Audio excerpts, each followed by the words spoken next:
Welcome to the Trailhead from UltraSignup, where big adventures begin. Trail running is so much more than just a sport. It's a community, a culture, a way of seeing the world. On this show, we're not dissecting splits or debating shoe specs. We're here to get to the heart of it all, the people, the places, and the stories that speak to the soul of the sport.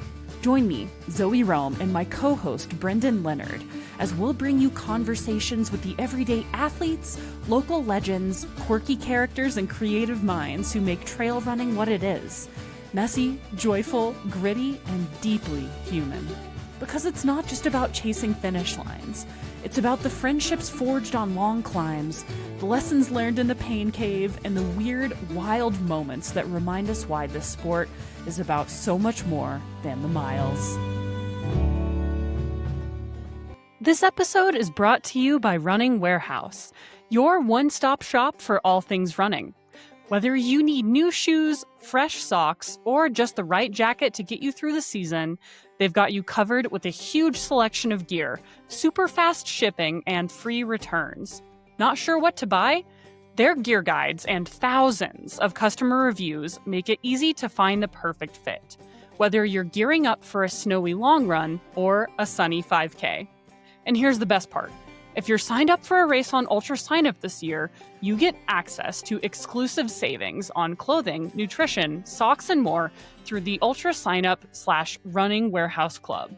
Check out Running Warehouse today and get what you need to keep running strong.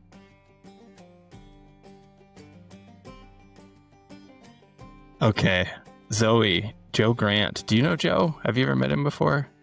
I haven't met him, but I do know his very distinctive curly blonde ponytail / He-Man-esque hair streaming out from under a black diamond cap usually. And I've definitely seen his writing, his filmmaking around, and I feel like I know him from sort of being the old school, like the guy of like all things like badass long mountain adventure, but also with like just a dash of like sort of like mountain philosopher sprinkled on top.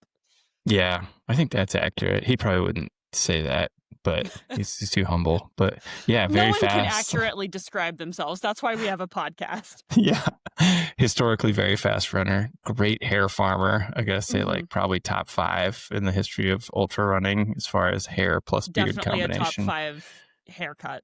Yeah. Last time I actually saw him in person was 2019 when he was starting the, he was doing an FKT attempt in the Colorado Trail. Perhaps we'll get into this.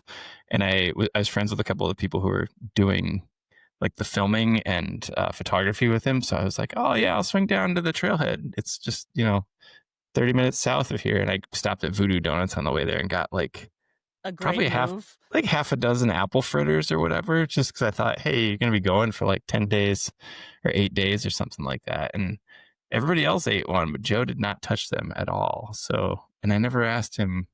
Nary, was he just like sending too hard? I guess I don't, sometimes I think like high functioning athletes maybe aren't as willing to gamble on like the food as much as the rest of us are. So who knows? I feel like this is the donut gambling addict in me is like, I'm always going to play like snack roulette given the chance. Like anytime I can, I will infinitely pull the lever on that slot machine. Yeah. An apple fritter, but he's going at a much different level than I am. So I'll just leave it there. So next time I come to crew you at a race and or on a legendary FKT attempt, what snack am I bringing to your trailhead? Oh, I'd take an apple fritter. Yeah. Or like cold pizza. I don't even give you any parameters. Just do whatever. It's fine. Yeah. Maybe I'll have to go for an FKT on the Colorado Trail just for this special delivery.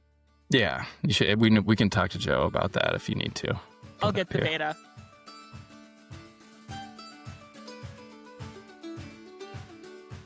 Today on the Trailhead, we're joined by someone who really lives at the intersection of running and creativity. Joe Grant is an ultrarunner, writer, photographer, and all-around mountain philosopher whose work captures the deeper, soulful side of endurance. whether he's racing through the high country or documenting the quiet moments of long solo adventure. Great to see you, Joe. Hi, nice to be here. So I think I read something that you had written, and I can't remember where it was, but you said that running is a way of exploring both the landscape and yourself. I'm curious how that shows up in your creative work. Yeah, I think that I've spent, the last 20 years now running long distances. And it seems that every time I get out there, there's just an opportunity to both engage with the environment. I got into running because I was primarily interested in covering sort of long distances on foot, getting to places that weren't super accessible otherwise. And that's kind of continued throughout my sort of running life, is having this opportunity to just kind of, really get out into the wild. And I find that paying kind of close attention to the surroundings that I'm in, whether that's the animals or what my body is doing, or the plants, the trees, those kinds of things. It's really just a big part of my interest in being outside and running. Joe, correct me if I'm wrong on this, but you like ran a bunch of races for quite a long time, very competitively. Did some pretty bold FKT attempts, successful attempts at FKTs, such as the Colorado Trail supported, I think was the last one, but like Nolan's 14. The time I met you was you were biking up your second trailhead of the Colorado 14ers to do all of them self-supported by bicycle in 2016, I think. Oh, and those are the FKTs. Last one was 2019. Are you in like a third era of your endurance/creative career at this point? Or is that inaccurate to think that? I think it's more of a progression and, an evolution over time. I think my interests have always been, like I just kind of mentioned, being out in the wild. And that's been sort of central to my motivation for being out there. And somehow I fell into running races. My first race was the Waldo 100K. It was called Where's Waldo at the time, which dates me a little bit. But I think that was in 2006, maybe 2007, something like that.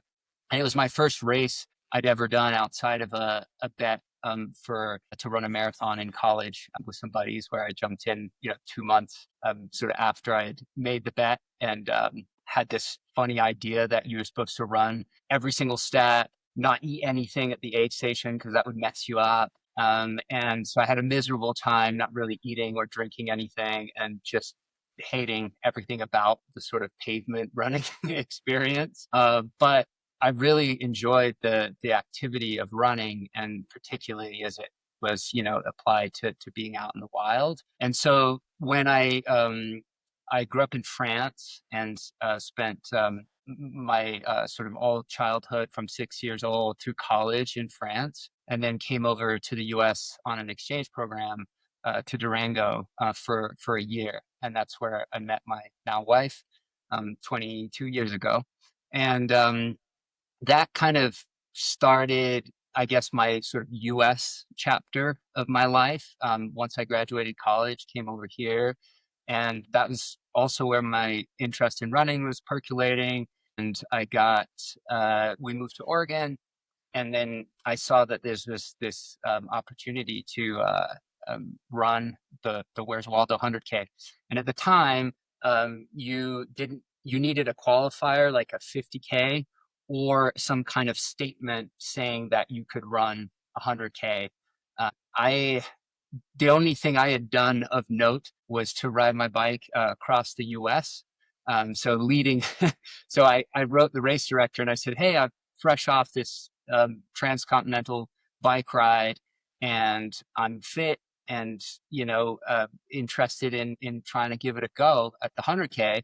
And he was like, "Great, you're in, you can do it." So that was my kind of first foray into ultra running. Very casual kind of experience in terms of the vibe. Like we camped at the start of the race. And so it was a pretty grassroots experience. And I just really enjoyed like the eclectic cast of people that I didn't know really much about the ultra community. And I was like, oh, these guys are and gals are really cool and sort of feel like my vibe. So that was my first experience. Did okay in the race, had horrible IT band issues, which I thought would be persistent for the rest of my running career. But thankfully those have gone away or I've found ways to mitigate that. So all that to say that I think my initial interest was really in this kind of adventure, not so much racing, but more of, oh, this is a way to get involved in a community, to see a really cool area. And in parallel to that, I was doing photography and had other sort of creative interests. And right there from the start, I always wanted to keep that sort of creative element and keep writing and keep taking photos and just keep other aspects in my sort of development as a runner and I guess general sort of curiosity and not just focus on the racing aspect. With that though, I got, a couple sponsors and got to travel and then sort of got caught in that whole, I guess, just world of racing.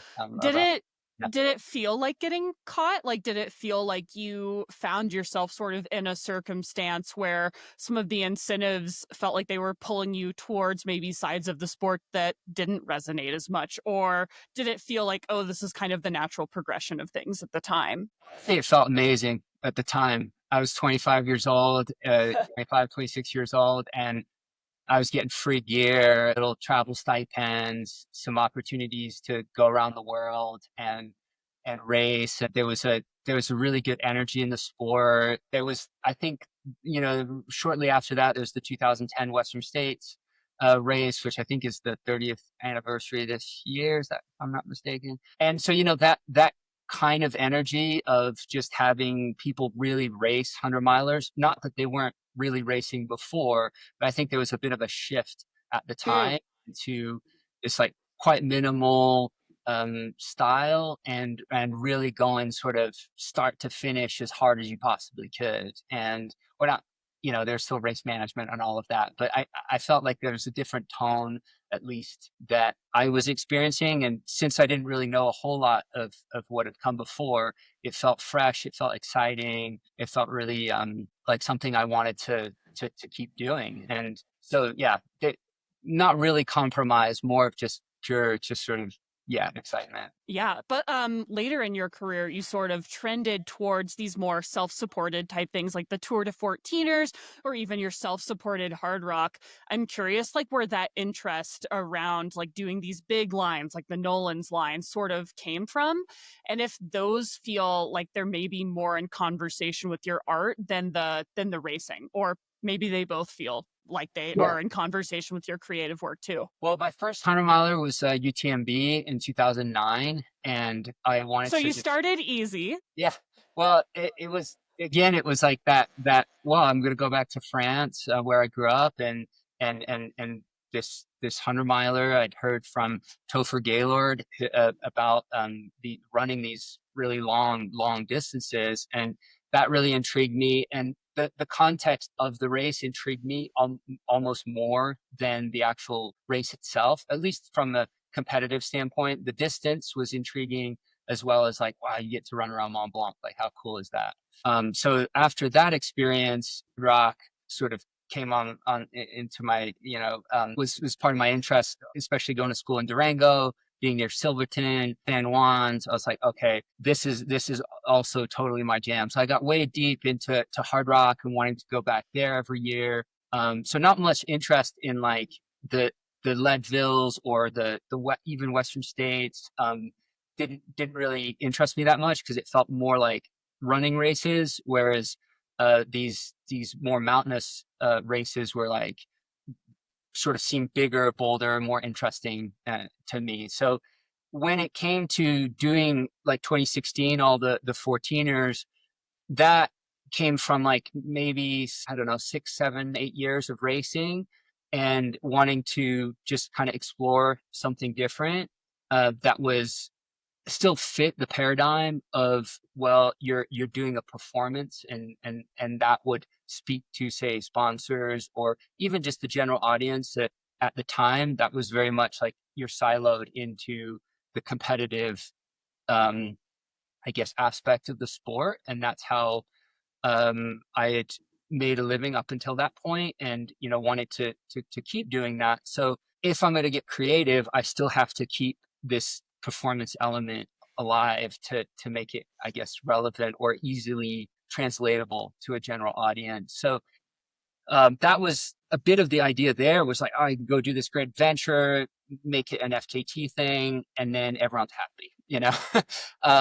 And then a couple weeks into that, took me a month, and so a couple weeks into that, I really just shifted mindset to, there's something about just being out on the trail for a couple weeks and eventually a month where the whole competitive aspect just completely goes away. And you're just so immersed in the activity and the land and the place that it's much more of a self-exploration. And then that feeds into like all these different kind of creative questions and things that I find, sort of more interesting to me. But so that was the beginning of kind of the transition period. But it wasn't this like, master plan kind of going in of, oh, this is what's going to happen, and I'm going to come out and racing will be done. So I kind of kept doing after that. Then there was Nolan's and went back to Hardrock. And so it wasn't like it was just this cold turkey, like, oh, done with racing, going to do FKTs now. And now I'm going to do sort of RC creative projects. It was always kind of this fusion of who I am, my interest, curiosity, mixed with how, I guess, building that experience over time also serves like me in the sense of like being able to say like, well, I've done these things, so now I can sort of go a little off center here and maybe offer something different, because I'm older and I can't just keep lining up. At least I don't feel excited about keep lining up at races and offering the same narrative, like I succeed or I fail. And I ate a gel and it was tough. And I don't know, it's the same story. And not that that doesn't have value. It is a really big part of my sort of experience as a runner over the years.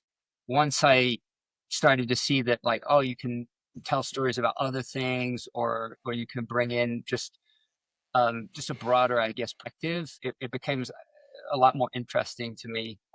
Yeah. So you still have sponsors. So what has that conversation been like over the years? Were they like, no, we need you to try hard and do this race, or were they just kind of open to your ideas? Like, yeah, that's fine, Joe, do what you want and let's make something cool out of it. Yeah, I think it's like I was just saying, it's kind of evolved over time into like sort of almost matured into this role, rather than like I want to do just this thing that's outside of the racing sphere today, and but having no background in racing or anything like that, I don't think I could have made that sort of proposition.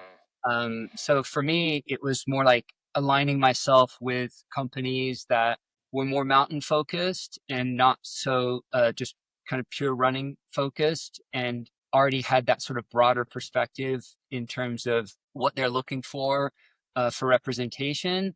Also, I've always been really keen on working on gear and providing sort of design input on different products, trying to make creative films, doing talks, basically being engaged in the community in multiple ways that aren't, they're offering value to the company that I'm representing, without necessarily having to lean on one thing.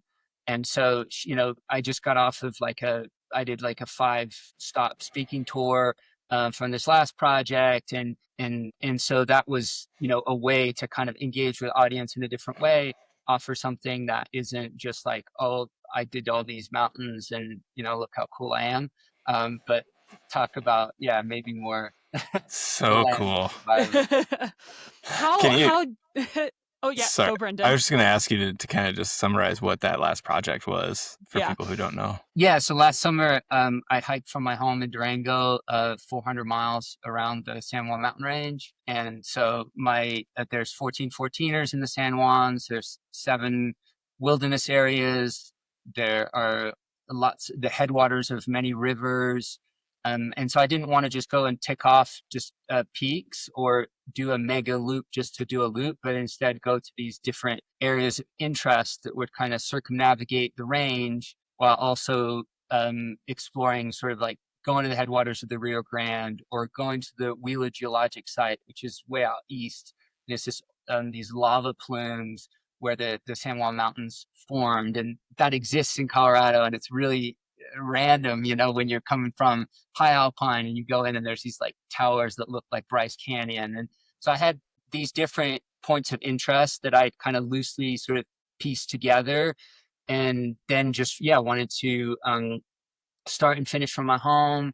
That's another aspect of, I think I've been so fortunate to be able to travel a lot for racing, and there's incredible places around the world, but where I live is just so sweet, and I'm so fortunate to live in the Southwest. And so really narrowing almost the focus to being more local, and I don't know if that will be forever. Like a lot of my projects do revolve around Colorado, and that's partly an environmental decision, but also just a curiosity about where I live and wanting to sort of explore that in more depth and not just be sort of skimming the surface. And I think that's one of the things, the downsides to racing is going into different areas and places, being there for a week, running, having to rest and not do much for a couple, 3 days leading up to the race, run the race, then you're wrecked after the race and then go home.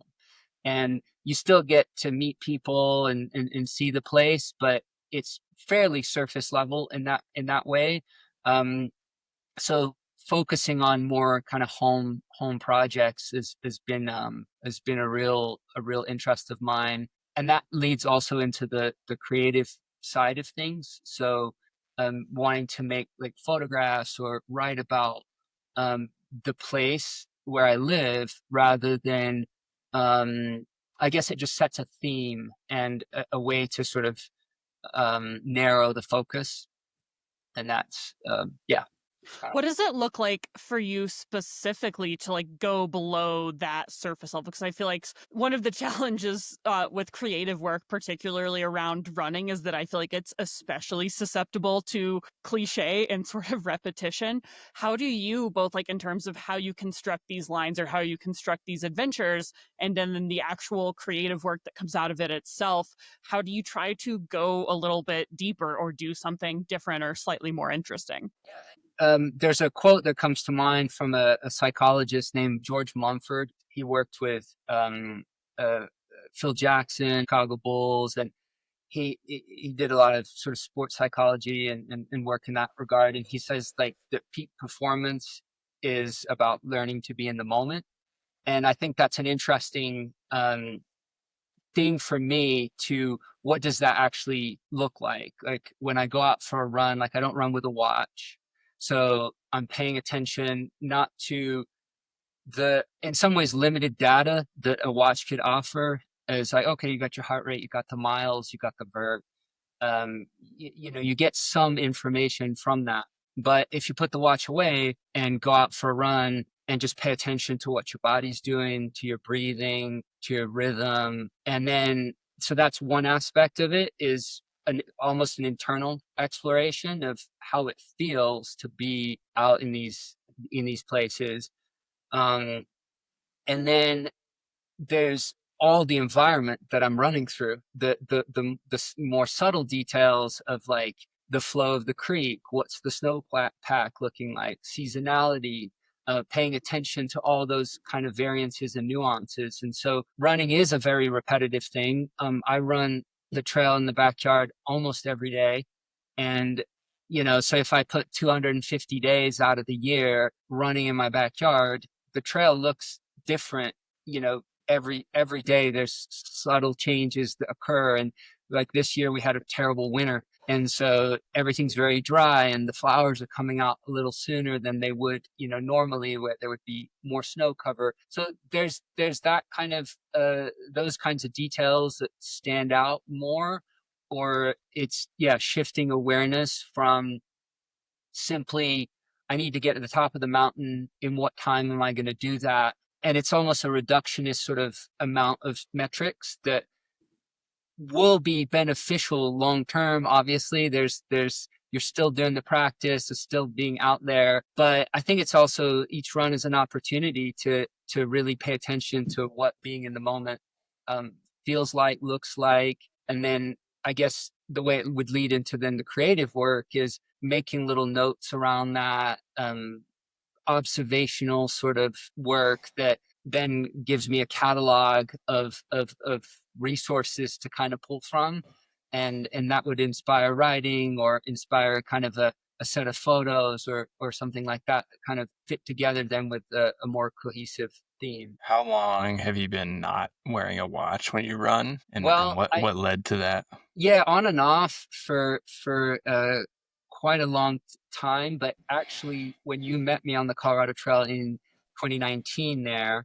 I started that. And so that was an interesting project, because it was kind of framed from the outside as like, oh, I'm going and doing an FKT. In some ways it was true, because I was trying to run as fast as I could on the trail. But I also invited Forrest Woodward and Brendan Davis and Chris Parker, photographers, musicians, and I wanted to document everything using analog media, and this idea of kind of being in the moment, sharing this experience with friends. So I wrote my sort of plan on a napkin. I was like, all right, we'll see you there. And it wasn't really like a crew with a spreadsheet. So I missed the guys, several times. And it was kind of like my idea of like, well, how can I do both? How can I run as fast as I can and then do kind of an art project? And the reality of that is really, really challenging. Like it made the running hard, because I felt pressure to kind of complete the run, not just for the time or the personal sort of accomplishment aspect, but also like, well, I, asked my buddies to come along on this, and they're filming, and Chris made a 4-song EP, so there's these exterior elements, I guess, that are like kind of like, okay, you gotta do this, and otherwise the project will fail. And so I started off with more pressure than I usually would have. And I think it was really, really hot at the start, and I got sick, partly, I think, just because of being stressed and not sleeping enough the night before. And the first 3 days I couldn't eat anything on the trail, not even your donuts. So I was Shame. I was just in this really weird kind of bad space where my body felt like it was overheating, and for some reason I fixated on my watch as this clamp on like, this is linked to your kind of performance and time, and you're looking at it, and the strap felt too tight on my wrist. Like, it's kind of silly, but when you're feeling like nauseous and hot and off, those little things can be sort of really, really intense. And in that moment, it felt that way. So I got 3 days in, and I took the watch off, and I was like, I'm done with it. And I haven't worn one since. And so that was like the exact moment that I stopped wearing a watch. But then prior to that, conceptually, I like the idea of I've never really been in in the data. So I only had like just a kind of a stopwatch, and just the idea of just, having time and an altimeter, and that was about it. But that moment felt like, okay, it's time to sort of let go of imperial time.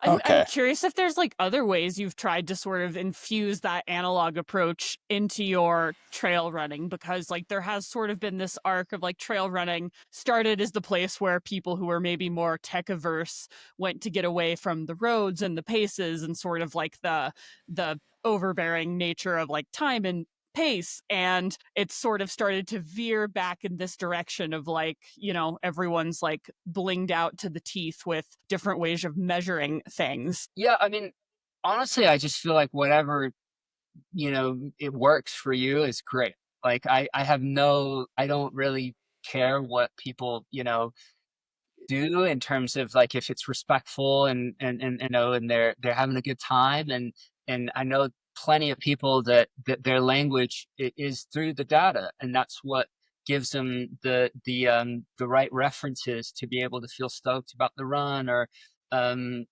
and I love, I geek on shoes and packs and gear, and I'm also into all of that stuff as well. But I think there's just, when I'm out running, that's what I'm out there to do.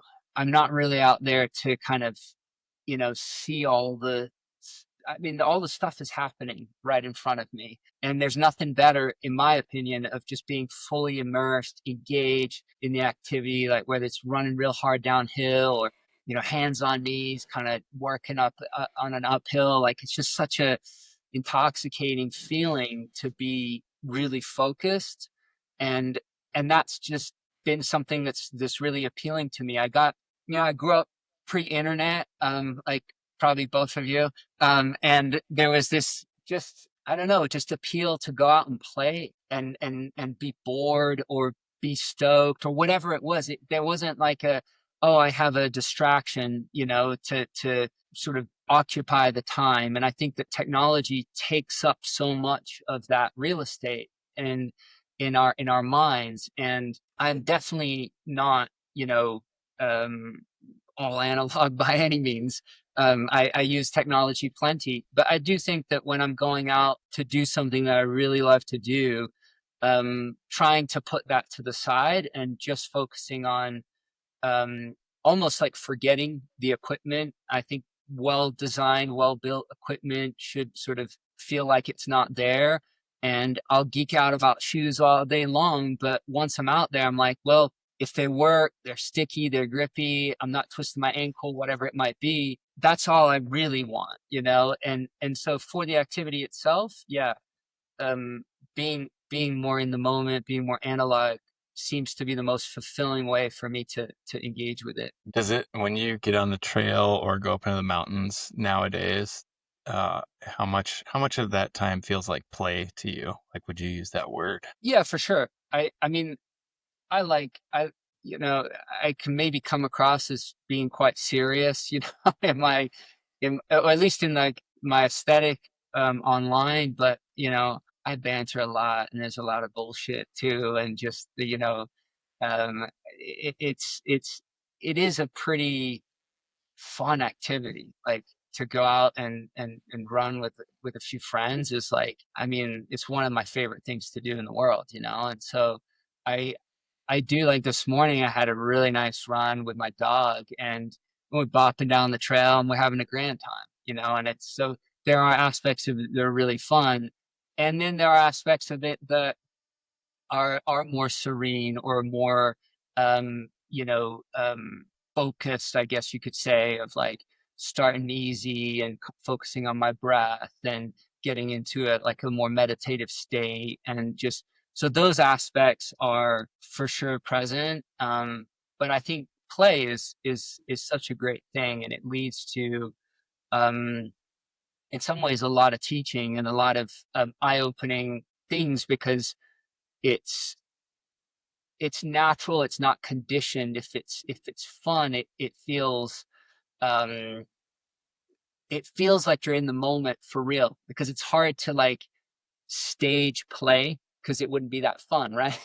And so if I'm really like in the zone, there's definitely components of play that are present there. I'm curious, like whenever you're setting out on one of these projects and you want to sort of have like an artistic output with it, like the one that you filmed and did the soundtrack with, like how does that impact how you go about it while you're out there? Like, does that make do you feel like more tapped into what you're doing because you're trying to figure out how to maybe represent it later? Well, I'd set a couple parameters for that, which for me was shoot a roll of film a day on that particular one. And so I had, 36 frames on my camera, and I had to get through those no matter what. So sometimes, running can feel somewhat fast, but it also can feel pretty slow, especially when it's a multi-day sort of push like that.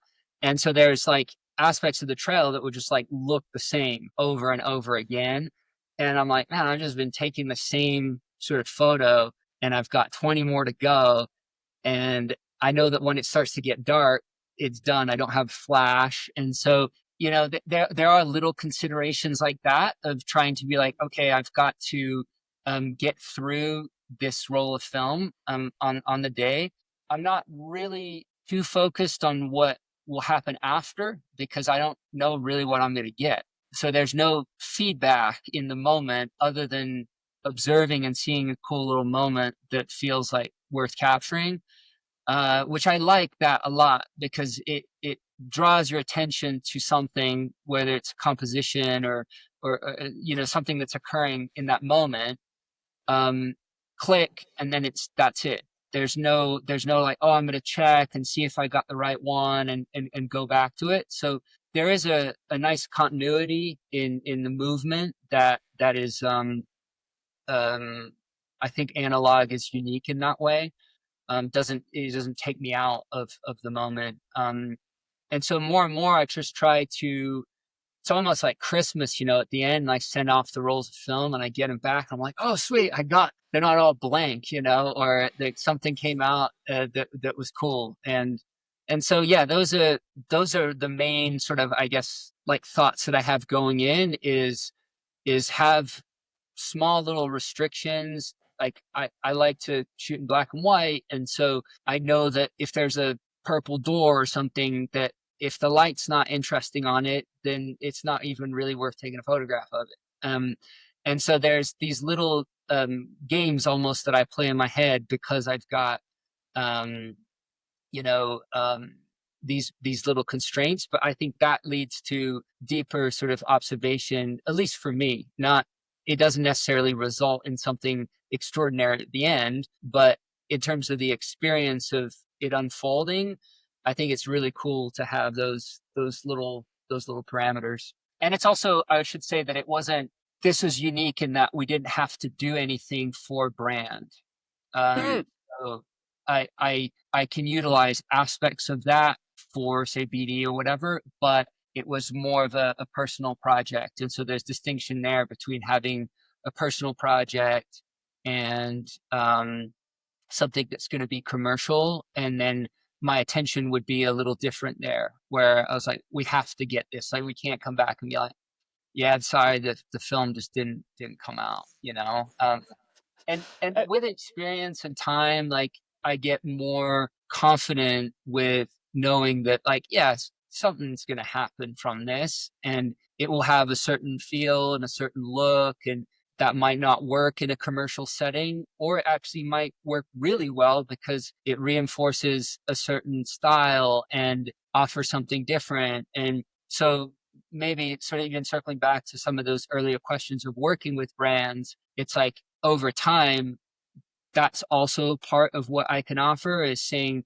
like, I'm not going to give you a standard, and I'm not saying this even in a belittling or anything way, but more just in this is going to be a little different because these are the things I'm interested in, and this is kind of what I'm putting out in the world. And if you find that compelling, then cool, we can work together, and do some work together. But it will look maybe a little different than a stock photo like a brief would want. Yeah. Speaking of working with brands, you mentioned before you like to geek out on gear, and I know we have at least a one or more pieces of gear in our house that you helped design with like Black Diamond. Can you talk about a little bit about what that process is like? I mean, you're not going like, hey guys, I got an idea. What about poles, but for running? Like they obviously make trekking poles, but how did the design that has your name on it, how did that come about? Or another product, whatever I you. mean, the start of that, I joined BD at the end of 2016, after the 14ers. So my resume was, I sent him like 10 minutes of like raw clips of me matching around Colorado, and was just like, yeah, this is kind of what I do. And I had a good friend of mine, Rock Horton, of Kroger's Canteen fame, and he worked for Chenard Equipment originally, and so it was through all the sort of iterations of BD, Patagonia, and just kind of the companies over the years. I think 35 years in the end of working for the company. And Rock had a unique kind of perspective on mountain travel, and he was inspired by Don Jensen from who created Jensen packs. And Don Jensen was a mountain guide out in the Sierras, and one of the zones that he focused on was the Palisades. And he would do these little, what he called alpaline and alpalettes, which an alpaline would be a long kind of ridge scramble, maybe a whole all day ridge kind of scramble. And alpalette would be like a 3-4 hour shorter version of that. So he would take his clients that were a little more maybe dialed and that wanted something a little more exciting out onto these like kind of the Don Jensen sort of specials, the alpaline and the alpalettes.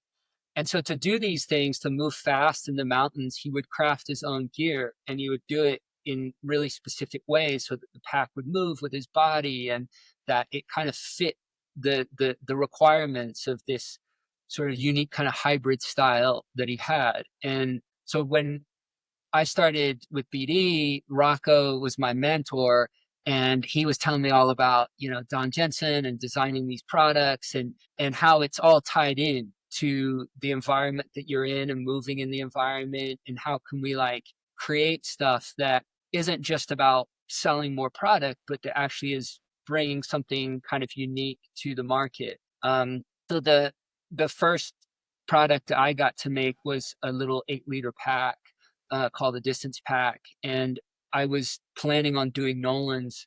I think I did it in 2018. So came on end of 2016, 2017. I was like, I'd love to have an all day sort of adventure pack, something that can run well, but that also will scramble, and you can kind of drag it up a chimney and it won't rip. And there needs to be like some little ice axe loops on it. And so there was all this kind of there was a real product based off of not just doing Nolan's, but more doing like big, long days adventuring in the mountains. And so the pack wouldn't be like just for, it wouldn't be for racing, really. It would be for more that kind of adventure outing. And so I worked with Derek Nossinger is a designer there at BD, and Cody Mayo, who is also a designer there. And they were just so great at like taking feedback and not being offended, and also offering. They're brilliant designers. So all the components of the pack, I was saying, oh, we could have this or that, and then they would come up with these different ways of kind of executing the idea. So it's very much an exchange conversation. I wasn't just the one designing it. We were in this kind of really sweet collaborative process of them knowing how to do pattern work and sourcing the right fabrics and getting protos in, and then listening to the feedback that I would give in the field. So that's kind of a best case scenario where it just is very symbiotic. Everything works together. I've got an actual project in mind, but then also a bigger sort of vision for what the product could do.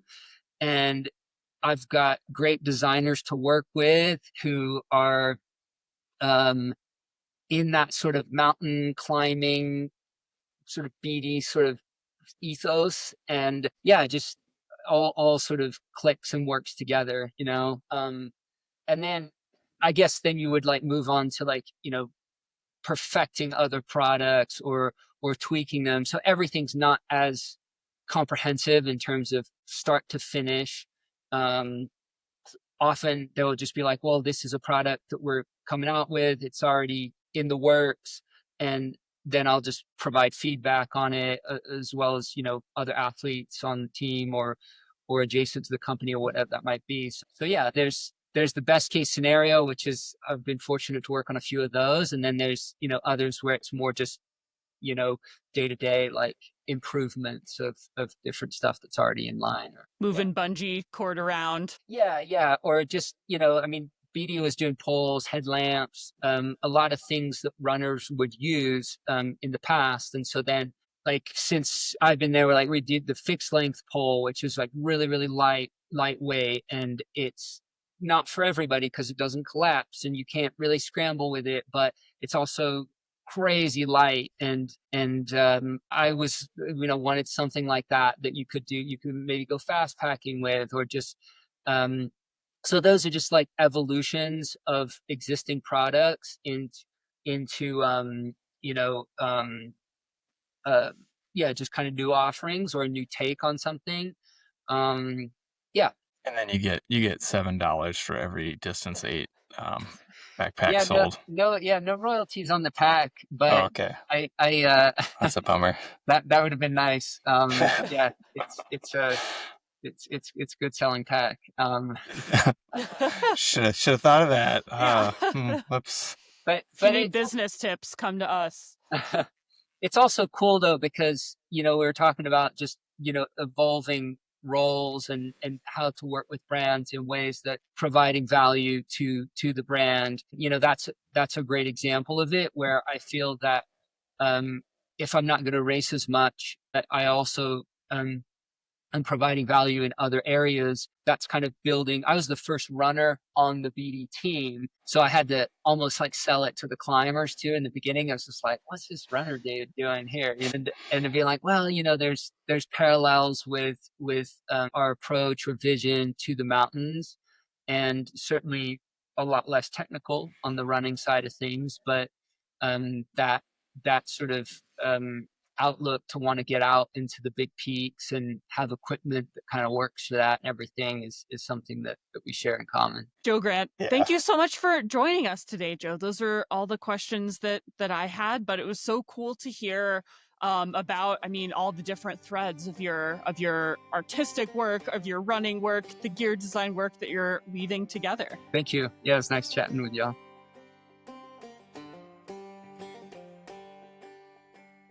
If you're looking for a race that's as rugged as it is rewarding, let me introduce you to the Best Day Ever Ultra. This one takes place at the Crossbar Ranch, right outside Turner Falls State Park in Davis, Oklahoma, a place the race director calls his home away from home. And trust me, this course will test you. It's rocky, hilly, and the terrain is so diverse, you might find yourself saying words that you didn't know you had in your vocabulary. But that's what makes it special. It's one of the hardest trail runs you'll find, and one of the most fun. This race is all about getting back to why we run in the first place: fun, challenge, and connection. And here's a little bonus: finish the 100K and you'll walk away with $100. Same goes for the 50K. Finish and pocket 50. Run the 20K or 10K and you'll earn a pat on the back from Best Day Ever Bill himself. It's all happening Saturday, November 15th in Davis, Oklahoma. Register now at UltraSignup.com. So that's Joe. I feel like he's like more Ricky Gates than, say, Jim Walmsley sort of guy. What do you think? I was surprised by how genuinely interested he was about running gear. Here I came prepared with a lot of deep and soul-searching questions about his creative process, which he obviously is hugely invested in. And I wish I had brought more running shoe and gear geekery, because I feel like I unfairly pigeonholed him into, this is a guy who likes to write poetry and shoot in black and white, but seems like he also likes to talk about telescoping trekking poles too. Non-telescoping. We actually have a pair at our house. Non-telescoping. Yeah, the Joe Grant model. Yeah. So, yeah, no. I think I had unfairly sort of assumed that there's two types of men in the world, right? Like there are guys who have like a subscription to the New Yorker and they like their like, you know, full page photography and like they like physical media and like tactile things and poetry and acoustic guitars. And then there's guys that like to geek out about running gear. And if anything, Joe Grant taught me that is absolutely an artificial division. And he straddles those two worlds very perfectly. I think there are others. I feel like Anton Kripishka probably is too, and like maybe That's there's true. like maybe reader survey will have people comment. Oh, I'm sure that I've just inspired so many delightful comments. I gotta say, as far as like there's two types of men in this world's dichotomies, that's a pretty non-controversial one that you just brought up. Yeah. I thought it was gonna go south pretty far there. Yeah. Well, we're good. But it was so cool to hear a little bit about how his creative process informs his running and also how he constructs his running adventures to inform his creative process. Have you ever done a run like just to write about it? Oh yeah. I mean, come on. Like, yeah. I mean, really? Like when I go do a race. No, I mean, I'm going to go do the race for the experience, but I know I'm going to write about it, But, and then right. Yeah. Have you? But what, like chicken egg? Like I always feel like I weirdly, I feel like my writing and running are separate. And I'm always like, if I get a good story out of this, great. But I've never done the like, or even like the Mike Foote thing of like, I'm going to go to all of these glaciers because of the storytelling potential, Oh, like, yeah. Have you ever done it for the content? Oh, absolutely. Yeah. I mean, we made a film about my first 100-mile race I did. Love that film. That was a terrible idea to do the two things. First, it was a big film for me, big film production and very uncertain outcome. But yeah, I whenever I go out and do something big, I'm kind of like, oh, this could be something, and like, especially a race, because people like to know about races and like, somebody will Google that race at some point and land on your race report that doesn't really make any sense and doesn't have, it's more comedy than actual, material. But actually, Ben Gibbard of Death Cab for Cutie, he messaged me on Instagram. I never met the guy before, and he's like, "Hey, I was just reading your Bighorn 100 race report. Like, thanks for putting that out there." And I was like, "Oh, okay, hello." Okay, if I had known I could be getting fan mail from Ben Gibbard, I would have been cranking out race reports for years now. I don't know that that's how it exactly works. I think, but yeah, maybe. Yeah, you should try it. Thanks for joining us on the Trailhead. If you love this episode, leave us a review, share it with your trail crew, and make sure to subscribe so you never miss an adventure. Give us a follow on Instagram at TrailheadPod. And you can reach us anytime at trailhead@ultrasignup.com. We'd love to hear your stories, questions, guest ideas, or just to say hi. And don't forget to check out all of the shows in the Ultra Podcast Network. We're building something special, and it's just for you. We'll see you every other week, right here on the Trailhead.